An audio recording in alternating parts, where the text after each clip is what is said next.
Good evening, everybody. Welcome to some late night Agrarian Skies. And due to some slight power issues on my side, you've lost quite a lot of the progress I made for the last video. So, yeah, that's been fun. Real fun. Let's keep that on. So what I've been doing is, up here you can see I have a bunch of chests and they are full of bees of various kinds. Hundreds of different kinds of bees, all in random chests. I mean, look at this. So, yeah, hundreds of bees over there. And the reason why is because we have this. This is my masterpiece.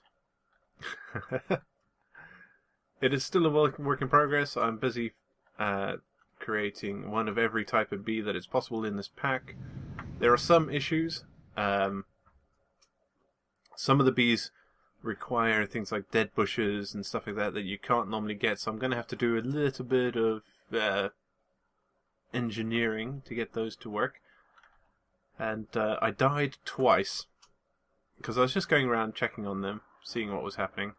And over there I have austere bees, and I completely forgot that they were there.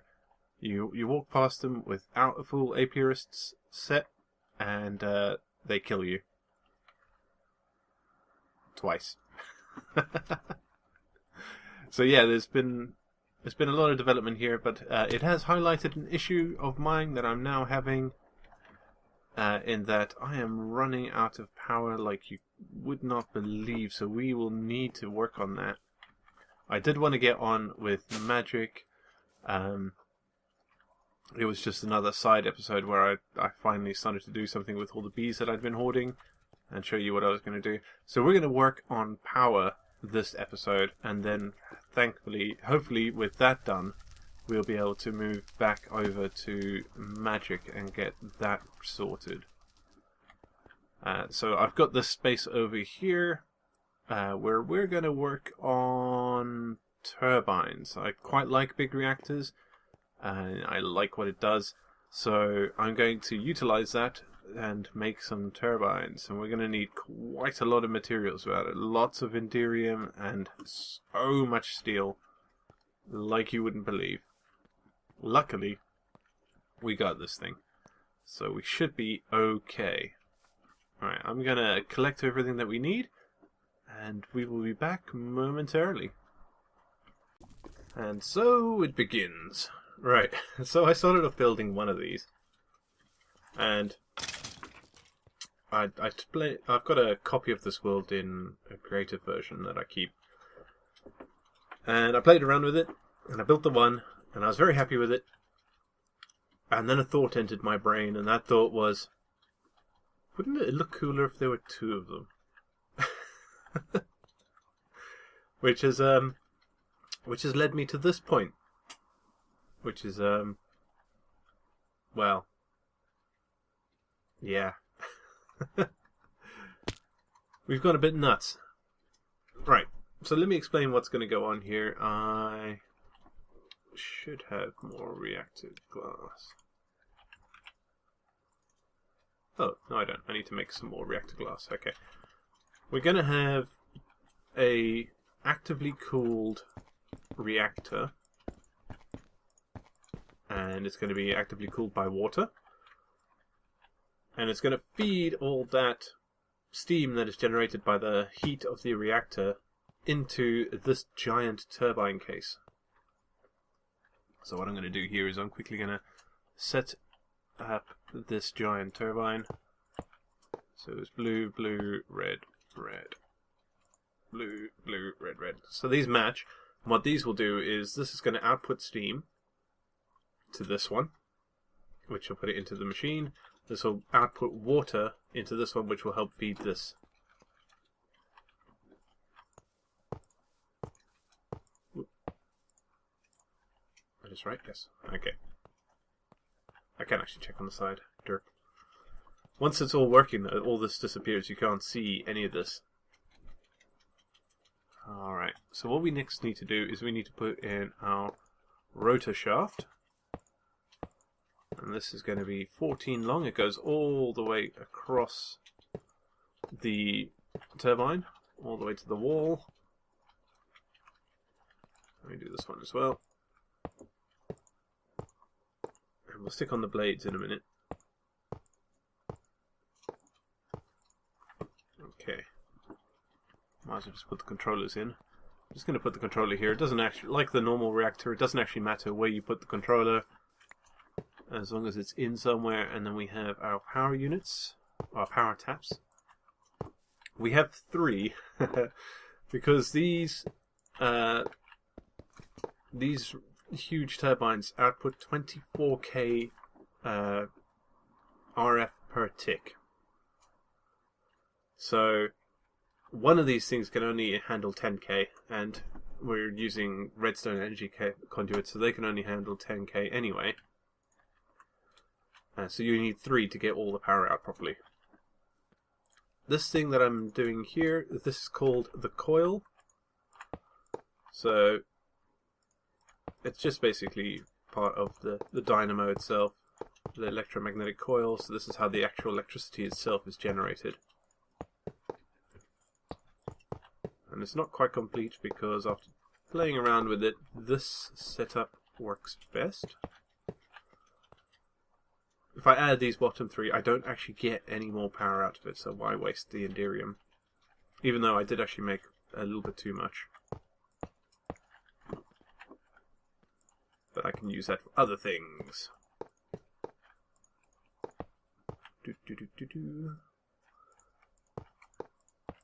The last bit is going to be putting on all the glass and hooking up all the water. Oh, have I done that wrong? No, I don't. No, I haven't. No, I haven't. Okay. Right. This is where it starts to get really cool. So 1, 2, 3, 4, 5, 6, 7.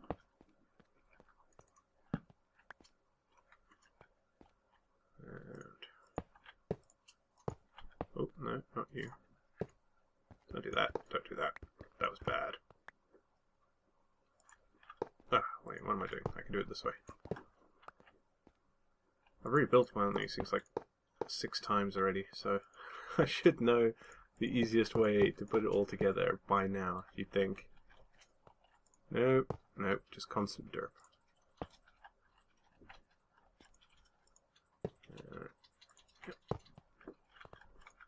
3, 4, 5, 6, 7.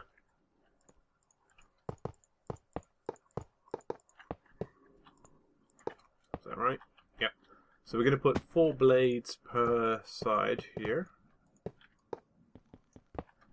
I wonder if the wrench breaks those easier. I actually haven't checked that. But yeah, after this, we're finally going to have enough power to do anything we want. There are going to be no limits. No limits whatsoever. And now I'm thinking, did I make enough blades? But I'm pretty sure I did. I think you're done with them. Okay, did I make a mistake? Yeah, what that one means, if doesn't it's look got like it. fire No. inside of it, that means when you scan it, there's an effect. 5, 6, So 7. when you scan those, the little shield buffs from. 5, 6, 7. Oh wait. Yeah, that one's wrong.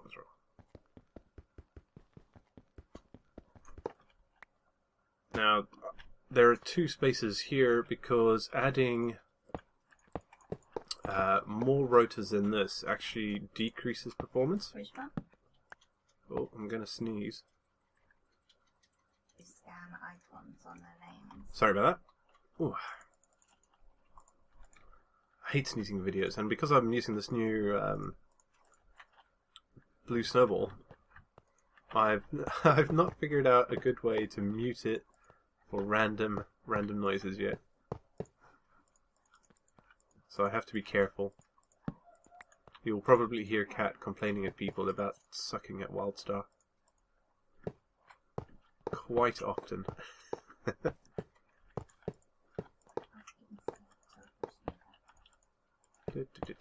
Come on. Okay, so aside from two very important things now, which is the casing for both this and the little reactor over there, we only need to set up fuel and water for this. So I'm going to just finish off this casing, and I'll bring you in right near the end, just before we set it all going, and I can show you how we managed to solve the problem of having enough water for both of these.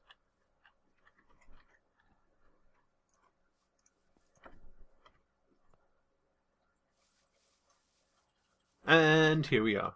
Okay, so these two reactors are all filled up. It took a little while, because I'm doing them a slightly different way than I normally do. Haven't started them or anything, so they're full of water. And I've done the water in what is a terrible, terrible way, I think. But it's basically just a long ME cable. The raw process for it is pretty sound. 8 fluid import buses, and then working full tilt, so a bucket a tick. And then these going full tilt as well, bucket a tick. And it keeps up, that's for sure. But I'd rather not have so many ME cables. These are just to take out the Sire stuff. These are filling it up with plutonium. I should have a nice little backlog of that. Okay. Now these things I've just taken out the controller so you can see what they look like when they get... Oh wait, they should be complete, but why are they not?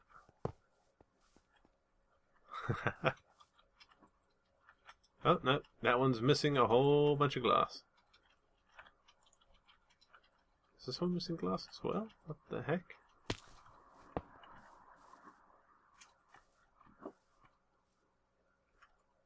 What is up with this?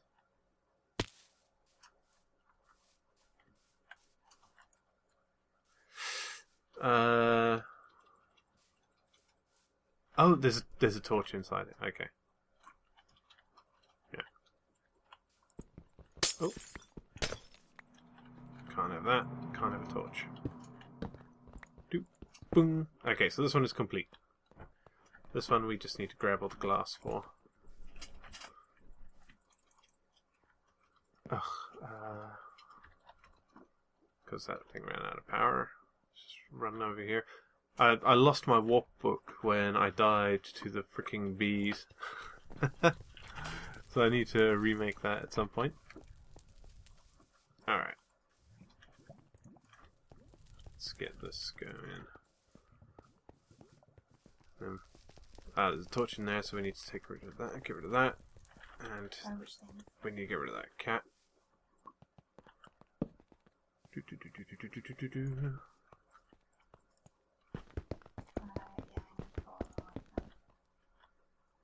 Alright. Shouldn't be more than a second. Boom! There we go. Alright. So, if we start that so it's ready to go. Start that so it's ready to go. Hello, Mr. Creeper. Sorry that you're trapped in there, but and start that. And start that. Okay. So this will quickly go like up to making 2,000 2 buckets of steam. You can see turbine starts turning. Jeez, why are you in there?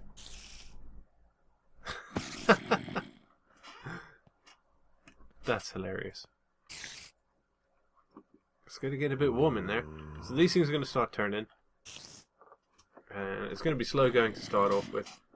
But even as it is at the minute, you can see just 1,000 RF not even doing anything. These things are going to slowly get up to about 1780, 790 RPM, which is just about perfect.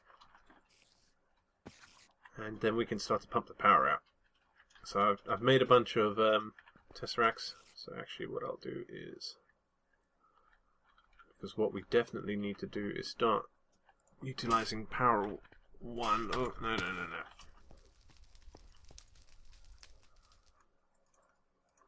Okay, let's get some redstone.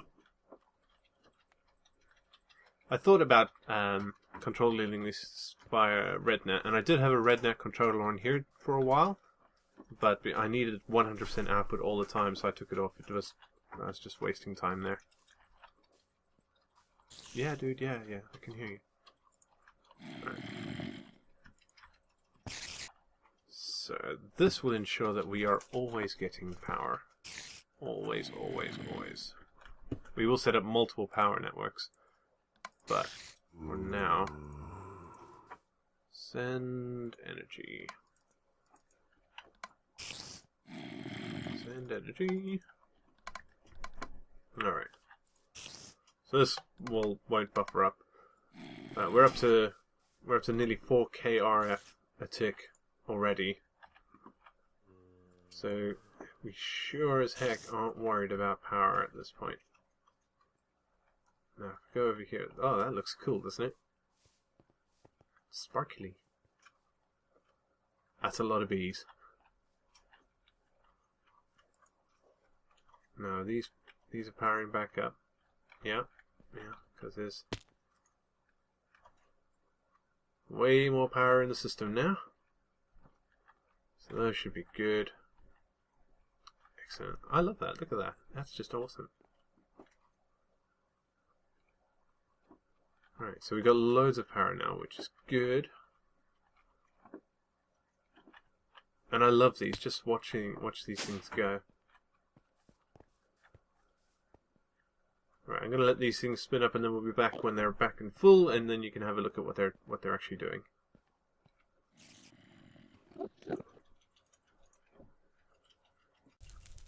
Look at that. Aren't they beautiful? Just spinning away, perfect. I've been sitting here just watching them for like 5 minutes. But they're almost exactly perfect. They're 5.5 RPM away from absolute perfect RPM. So close. So close. About 24k RF per tick from each of them, which is equal to 2.5 of those. Sure, they're massive, and they took a huge amount of resources, but they look much cooler. The only thing I was thinking about, maybe, I don't know if I can cool the inside of this and still have it. Leave me a note in the comment section below. Let me know if I can actually pour some ender in here. I need to also get some gelid cryothium. I think that's what it's called. I need some of that. I think there is a way you can get it with snow. You can get bliss powder. Okay, so and bliss powder is to make cryothium dust, which you can make to gelid cryothium. I can't remember. I think there is a quest about it. Well, I thought I had a blizz egg, but it looks like I got trolled. Oh, bucket of mob essence.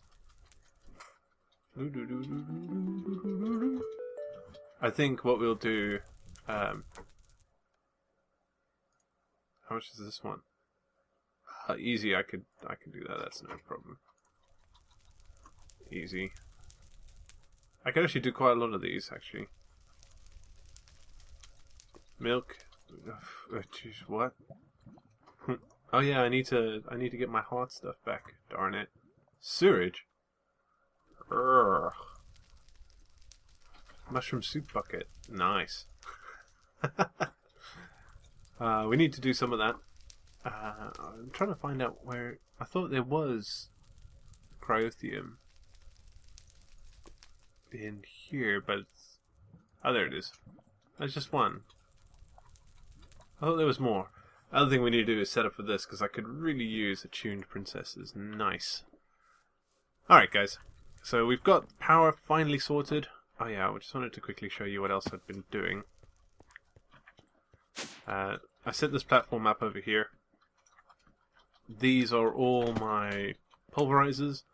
There's something weird going on with the Tesseracts. It might be because I have like stupid amounts of Tesseracts, so it's not always sending the items through. I just need to double check what's going on there. But this is set up. This is for melting ender pearls. As long as I have less than 1,000, if I have more than 1,000 ender pearls, it'll send them here to get cooked. I just need to do the same thing for redstone and glowstone. I'll probably set that up between this video and next.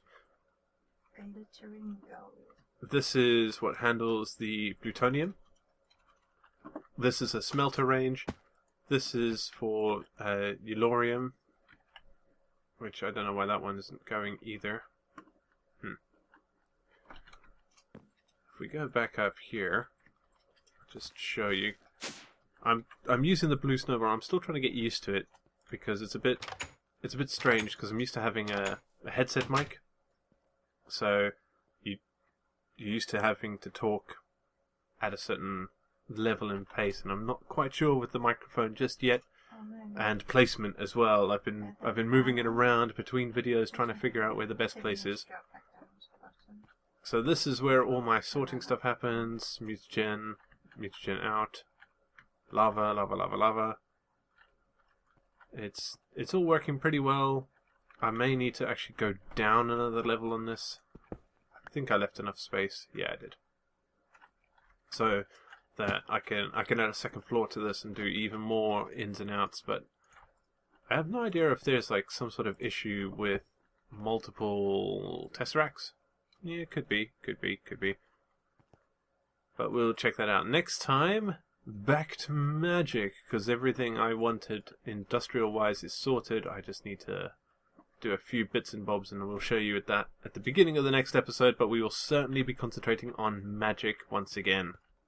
Thanks for watching, everybody. You've been a fantastic audience as always, and I will see you next time. Adios.